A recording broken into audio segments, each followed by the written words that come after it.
Nazi Fatmi खिलाफत का परवरदा सालार था।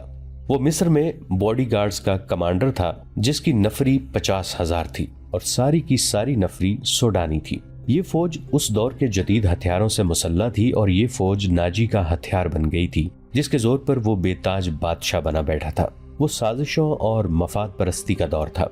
इस्लामी दुनिया की मरकजियत खत्म हो चुकी थी। सलीबियों की भी निहायत दिलकश तखरीबकारियां शुरू हो चुकी थीं। ज़रपरस्ती और तायुश का दौर दौरा था।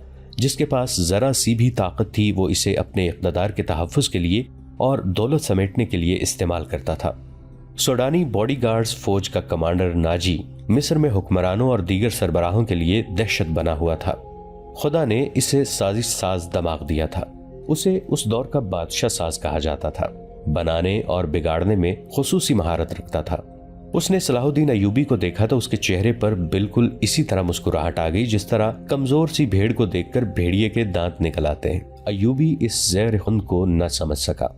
उसके लिए सबसे ज्यादा अहम आदमी नाजी ही था क्योंकि वो 50,000 बॉडीगार्ड्स का कमांडर और सलाहुद्दीन को इस फौज की जरूरत थी।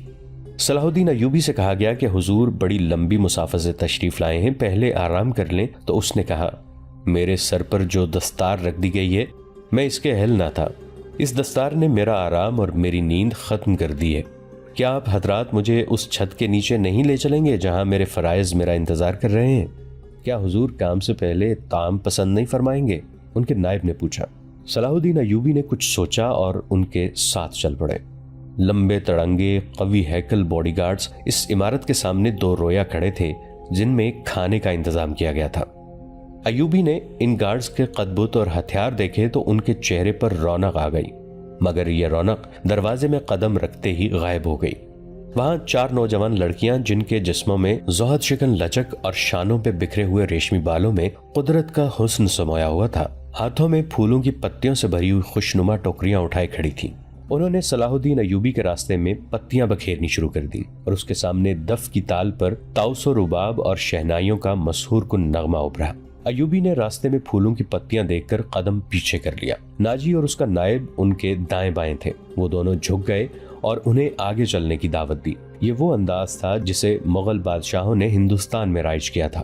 सलाहुद्दीन अय्यूबी फूलों की पत्तियां मसलने नहीं आया। अय्यूबी ने ऐसी मुस्कुराहट से कहा जो उन लोगों ने पहले कम ही कभी किसी के होंठों पे देखी थी। हम हुजूर के रास्ते में आसमान से तारे भी नोच के बिछा सकते हैं। नाजी ने कहा, अगर मेरी राह में कुछ बिछाना चाहते हो तो वो एक ही चीज है जो मेरे दिल को भाती है। सलाहुद्दीन अय्यूबी ने कहा, आप हुक्म दें। नायब ने कहा, वो कौन सी चीज है जो हुजूर के दिल को भाती है? सलीबियों की लाशें। सलाहुद्दीन अय्यूबी ने मुस्कुरा कर कहा, मगर फौरन ही उनकी मुस्कुराहट गायब हो गई। उनकी आंखों से शोले निकलने लगे। उन्होंने धीमी आवाज में जिसमें कहर और अताब छुपा हुआ था कहा, मुसलमान की जिंदगी फूलों की सेज नहीं। जानते नहीं हो सलेबी सल्तनत इस्लामिया को चूहों की तरह खा रहे हैं। और जानते हो कि वो क्यों कामयाब हो रहे हैं? सिर्फ इसलिए कि हमने फूलों की पत्तियों पर चलना शुरू कर दिया है।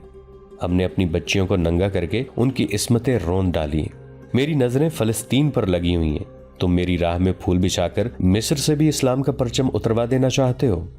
उन्होंने सबको एक नजर देखा और दबदबे से कहा, उठा लो ये फूल मेरे रास्ते से।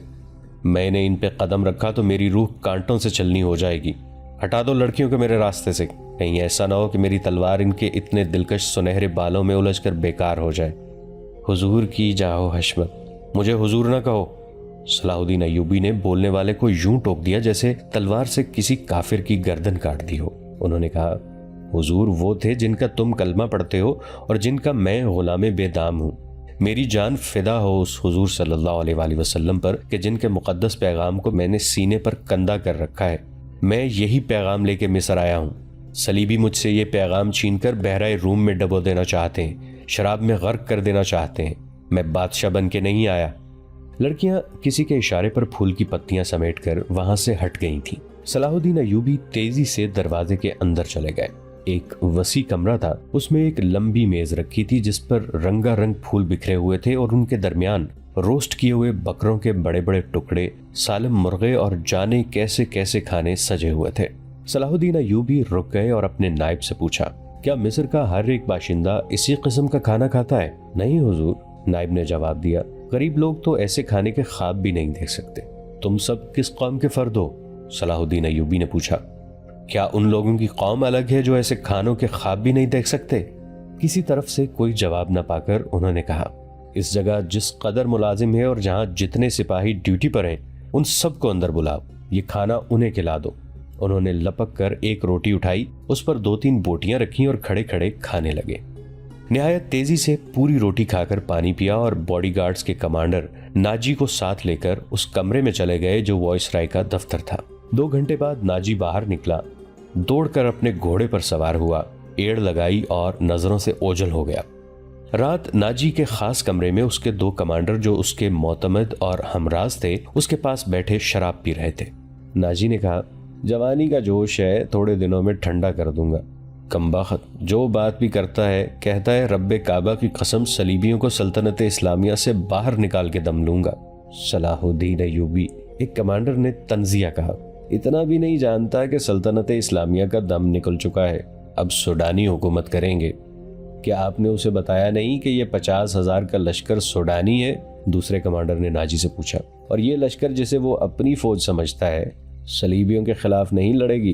तुम्हारा दिमाग ठिकाने है और दुश?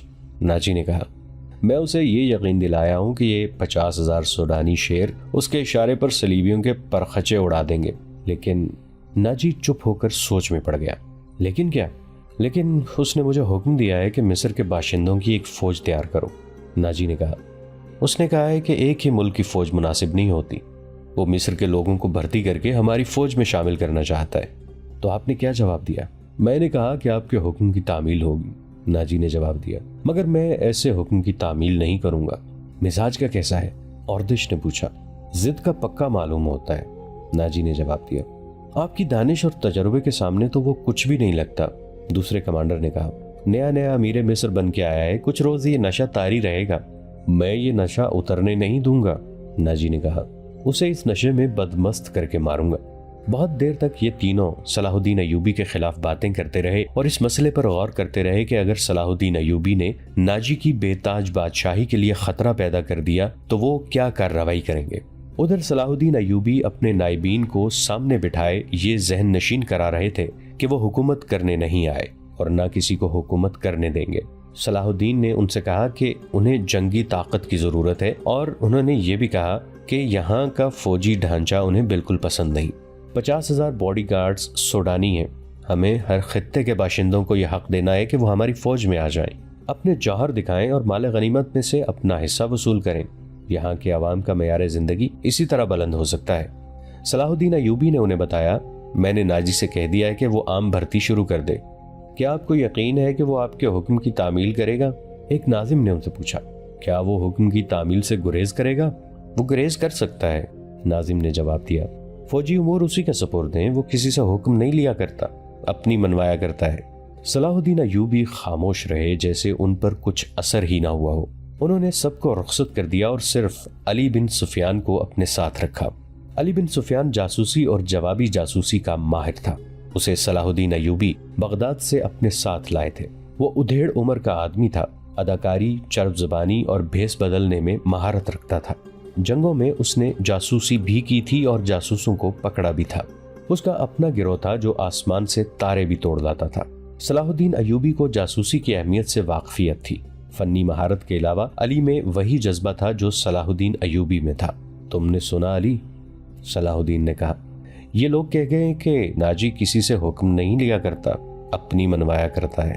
हाँ, अली ने जवाब दिया, मैंने सुन लिया है। अगर मैं चेहरे पहचानने में गलती नहीं करता तो मेरी राय में बॉडीगार्ड्स का ये कमांडर जिसका नाम नाजी है, नापाक ज़हनियत का इंसान है। उसके मुताल्लिक मैं पहले से भी कुछ जानता हूँ। ये फौज जो हमारे खजाने से तनख्वाह लेती है दरअसल नाजी की जाती फौज है। उसने हुकूमती हलकों में ऐसी साजिशें की हैं जिन्होंने इंतजामी ढांचे को बेहद कमजोर कर दिया है। अब का ये फैसला बिल्कुल बजा है कि फौज में यहाँ के हर खित्ते के सिपाही होने चाहिए। मैं आपको तफसीली मालूमात फराहम कर दूंगा। मुझे शक है कि सूडानी फौज नाजी की वफादार है, हमारी नहीं। आपको इस फौज की तरतीब और तंजीम बदलनी पड़ेगी या नाजी को सुबकदोश करना पड़ेगा। मैं अपनी सफ़ों में ही अपने दुश्मन पैदा नहीं करना चाहता, सलाहुद्दीन अय्यूबी ने कहा।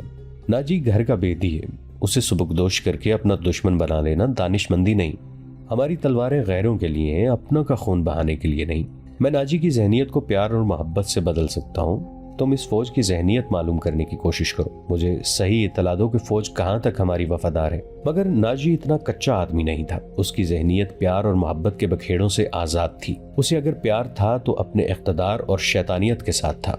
इस लिहाज से वो पत्थर था, मगर जिसे अपने जाल में फांसना चाहता उसके सामने मोम हो जाता था। उसने सलाहुद्दीन अय्यूबी के साथ यही रवैया इख्तियार किया। उसके सामने वो बैठता नहीं था, हाँ में हाँ मिलाता चला जाता था। उसने मिस्र के मुख्तलिफ खित्तों से अय्यूबी के हुक्म के मुताबिक फौज के लिए भर्ती शुरू कर दी थी, हालांकि ये काम उसकी मर्जी के खिलाफ था। दिन गुजरते जा रहे थे। सलाहुद्दीन अय्यूबी उसे कुछ कुछ पसंद करने लगा था। नाजी ने उसे यकीन दिलाया था कि सूडानी बॉडीगार्ड्स फौज हुक्म की मुंतजिर है और ये कौम की तवक्कुआत पर पूरा उतरेगी। नाजी सलाहुद्दीन अय्यूबी को 2-3 मरतबा कह चुका था कि वो बॉडीगार्ड्स की तरफ से इसे दावत देना चाहता है और फौज इसके एजाज में जश्न मनाने के लिए बेताब है, लेकिन सलाहुद्दीन अय्यूबी मसरूफियत की वजह से ये दावत कबूल नहीं कर सका था। रात का वक्त था। नाजी अपने कमरे में अपने 2 मोतमिद जूनियर कमांडरों के साथ बैठा शराब पी रहा था। 2 नाचने वालियां साजों की हल्की हल्की मौसीकी पर मस्ती में आई हुई नागिनों की तरह मशहूर कुनादाओं से रक्स कर रही थी। उनके पाँव में घुंघरू नहीं थे, उनके जिस्मों पर कपड़े सिर्फ इस कदर थे कि उनके सतर ढके हुए थे। इस रक्स में खुमार का तासुर था। दरबान अंदर आया और नाजी के कान में कुछ कहा। नाजी जब शराब और रक्स में महव होता था तो कोई मखल होने की जुर्रत नहीं कर सकता था। सिर्फ दरबान को मालूम था कि वो कौन सा जरूरी काम है जिसकी खातिर नाजी ऐशो तरफ की महफिल से उठा करता है, वरना वो अंदर आने की जुर्रत न करता। उसकी बात सुनते ही नाजी बाहर निकल गया और दरबान उसे दूसरे कमरे में ले गया। वहाँ सूडानी लिबास में मलबूस एक उधेड़ उम्र आदमी बैठा था। उसके साथ एक जवान लड़की थी। नाजी को देखकर वो उठी। नाजी उसके चेहरे और कद-काठ की दिलकशी देखकर ठिठक गया। वो औरतों का शिकारी था।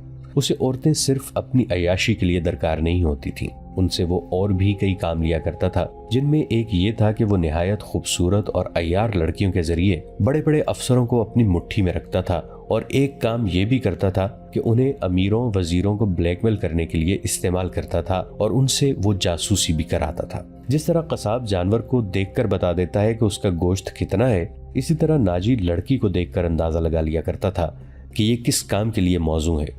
लड़कियों के व्यापारी और बर्दफरोश अक्सर नाजी के पास माल लाते रहते थे। ये आदमी भी ऐसे ही व्यापारियों में से लगता था। लड़की के मुतालिक उसने बताया कि तजुर्बाकार है, नाच भी सकती है और पत्थर को जबान के मीठे जहर से पानी में तब्दील कर सकती है। नाजी ने इसका तफसीली इंटरव्यू लिया। वो इस फन का माहिर था। उसके मुताबिक उसने लड़की का इम्तिहान लिया और उसने ये राय कायम की कि जिस काम के लिए वो एक और लड़की को तैयार कर रहा था, उसके लिए ये लड़की थोड़ी सी ट्रेनिंग के बाद मौजू हो सकती है।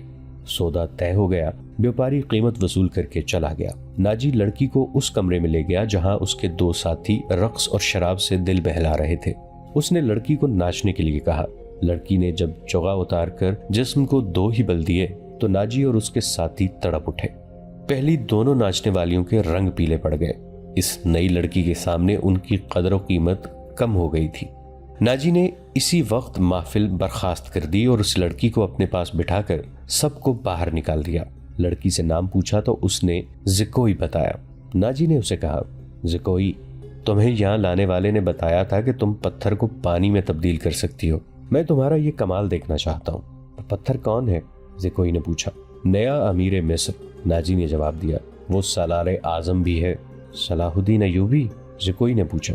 हाँ, सलाहुद्दीन अय्यूबी, नाजी ने कहा। अगर तुम इसे पानी में तब्दील कर दो तो उसके वजन जितना सोना तुम्हारे कदमों में रख दूंगा। वो शराब तो पीता होगा? नहीं, नाजी ने जवाब दिया। शराब, औरत, नाच गाने और तफरीह से वो इतनी ही नफरत करता है जितनी हर मुसलमान खंजीर से करता है। मैंने सुना था आपके पास लड़कियों का ऐसा तिलिस्म है जो नील की रवानी को रोक लेता है। ज़िकोई ने कहा। क्या वो तिलिस्म बेकार हो गया है? मैंने अभी आजमाया नहीं, नाजी ने कहा। ये काम तुम कर सकती हो। मैं सलाहुद्दीन अय्यूबी की आदतों के मुतालिक तुम्हें बहुत कुछ बताऊंगा। क्या आप उसे जहर देना चाहते हैं? ज़िकोई ने पूछा। अभी नहीं, नाजी ने जवाब दिया। मेरी उसके साथ कोई दुश्मनी नहीं। मैं सिर्फ ये चाहता हूँ कि वो एक बार किसी तुम जैसी लड़की के जाल में फंस जाए, फिर मैं इसे अपने पास बिठाकर शराब पिलाऊं। अगर उसे कत्ल करना मकसूद होता तो मैं ये काम हशीशीन से निहायत आसानी से करा सकता था। यानी आप उसके साथ दुश्मनी नहीं, दोस्ती करना चाहते हैं? ज़िकोई ने कहा। इतना बर्जस्ता जुमला सुनकर नाजी चंद लम्हे लड़की को देखता रहा। वो इसकी तवक्को से कहीं ज्यादा ज़हीन थी। हाँ जे कोई, नाजी ने उसके मुलायम बालों पर हाथ फेर कर कहा। मैं उसके साथ दोस्ती करना चाहता हूँ, ऐसी दोस्ती कि वो मेरा हमनवाला और हम प्याला बन जाए। आगे मैं जानता हूँ कि मुझे उससे क्या काम लेना है, नाजी ने कहा और जरा सोच कर बोला। लेकिन तुम्हें यह भी बता देना जरूरी समझता हूँ कि एक जादू सलाहुद्दीन अयूबी के हाथ में भी है। अगर तुम्हारे हुस्न और नाजो अंदाज पर उसका जादू चल गया तो मैं तुम्हें जिंदा नहीं रहने दूंगा। अगर तुमने मुझे धोखा दिया तो तुम एक दिन से ज्यादा जिंदा नहीं रह सकोगी। सलाहुद्दीन अयूबी तुम्हें मौत से बचा नहीं सकेगा।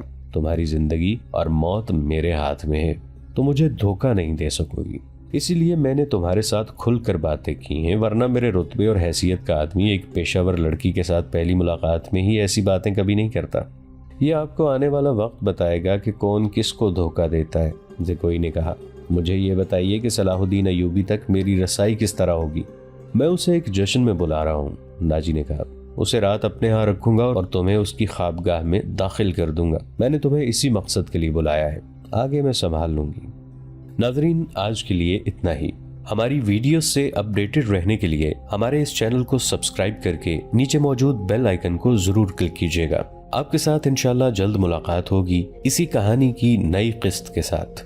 तब तक के लिए अपना बहुत सा ख्याल रखिएगा। हमारा और आपका अल्लाह निगहबान।